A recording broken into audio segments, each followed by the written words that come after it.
conversation this week that I want to talk about is actually Governor Parsons' statements this morning regarding the DOR issue. You know, we've been talking for several weeks with the Department of Revenue, seeing when they're filing their taxes. And, you know, we've had lots of meetings, I think 10 plus throughout different committees, and the conversation continues to be that DOR didn't do a good job of letting the public know about these changes. There was an error, and they've changed the withholding tables multiple times. We've had a lot of questions about how we got here, who's going to be affected. We're still not getting a lot of answers, and just this morning the governor made a statement that essentially it's the fault of Missourians for not switching their W-4s, and this is just how it is, and that legislators are grandstanding over this. I find that insulting. I'm not grandstanding when I'm saying that our Missourians deserve a little help when the Department of Revenue has admitted that they made a mistake and now folks are facing surprise tax bills. I think we should be doing more to help them. With that, I'll take questions. Well, as you said, there's been 10 hearings on this, so don't you think the legislature's beating a dead horse at this point? We're not, in my opinion, because each meeting that we've had, there are more questions coming out. The Department of Revenue changes what they say to us every time we meet with them.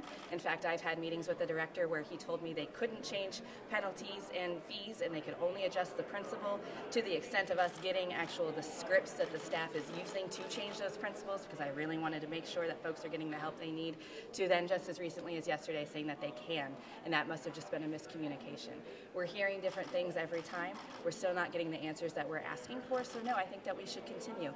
And to be very honest with you, I'm thankful for Representative Robert Gross and what he's doing, really digging in and trying to help us get these answers from both sides. And which questions, just a couple examples of questions you need answers to? Yeah, so, you know, overarching, one of the first things that we all started asking was who's going to be affected? What income bracket are we looking at, and what is that number going to be? As you all well know, when we started the budget season this year, we were vastly upside down. We're still at about $300 million upside down. And the story is that as folks are paying their tax bills, general revenue will come back up. So for us, we've been asking who are these people and how much money, so that I as a legislator can make sure that they know. Unfortunately, a lot of Missourians rely on their tax returns to catch up on utility bills, to pay prescription drugs that are no longer covered by MoRx, to live their day-to-day lives. Unfortunately, that's the situation that our people are in, and so we need to know who's affected so that we can do our best to make sure that they can prepare. So that is one of the biggest questions that we've been asking. Wade, there was a part of the hearing yesterday, you were there, where Chairman Ross reiterated what you just said. He said the director contradicted himself. He even offered to show him the videotape to show where he contradicted himself. And the director said he didn't remember making the statement. Your reaction to that? You know, just as I said, there has been many contradictions throughout this process, and that's why it's important to me that we continue to have these conversations. And contradictions go even beyond that, to the state treasurer saying one thing and the director saying that it was something else. And so Missourians deserve answers, but then also, we need to be having conversations of what we do next to help these people. As you all know, I filed a few different bills to help alleviate some of this situation that folks are in at no fault of their own. Listen, the laws were changed, and the department did not do a good job of educating folks on what they needed to do with their W-4s. Now folks have surprise tax bills, and it's incumbent on us to help them. Has what you've heard in the last week changed the nature of those bills in terms of, do you need to make some changes to those? I know something was mentioned in the hearing yesterday.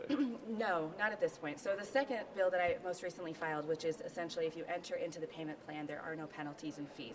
That bill I'm not going to change. I still want to push that one forward. From what the director said yesterday, which is a contradiction to what he previously told me, they do have the ability to adjust those.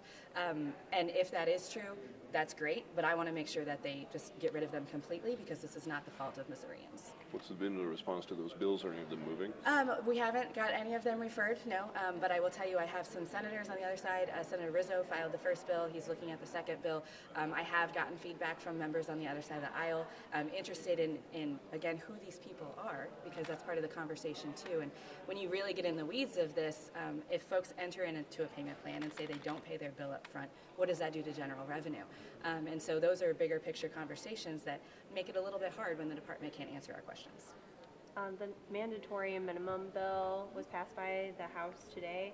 I guess I was hoping to get a little bit of insight as to where that falls in the broader push for criminal justice reform, and I guess your guys' take on what that signals now in a Republican-led legislature that these things are moving forward. Yeah, well, I would say this is a great first step. We would have, I can say safely, would like to have seen a little bit more, but this is a really great first step that obviously our caucus supported as well. I am hopeful that this is a start of a good conversation for the rest of session. I'm hoping that the majority doesn't just say, okay, we've done criminal justice reform, let's move on.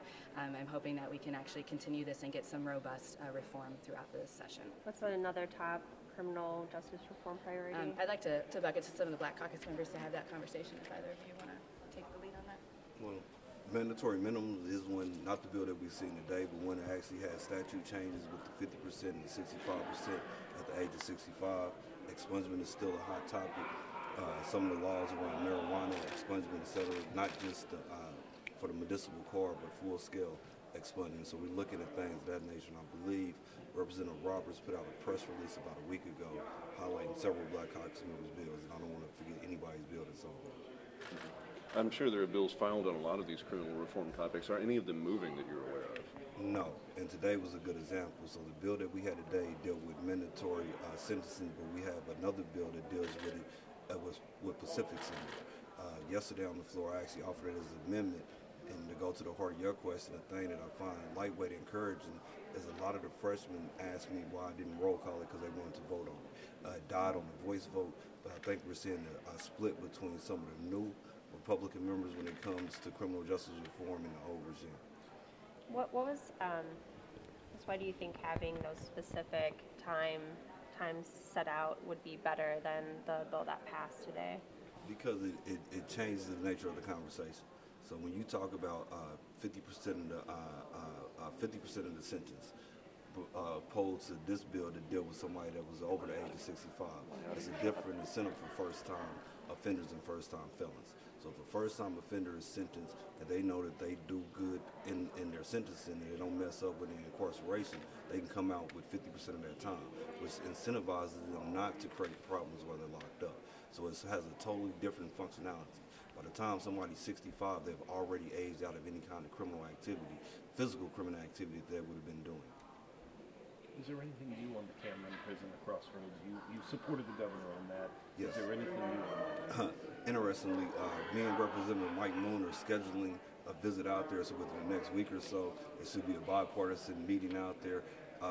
So I don't have anything today, but I will have something about a week or so. And again, me and Representative Mike Moon are already scheduling out because he came to me with an issue of a constituent of his that has been violated inside that correctional facility and not has the ability to file the proper grievances.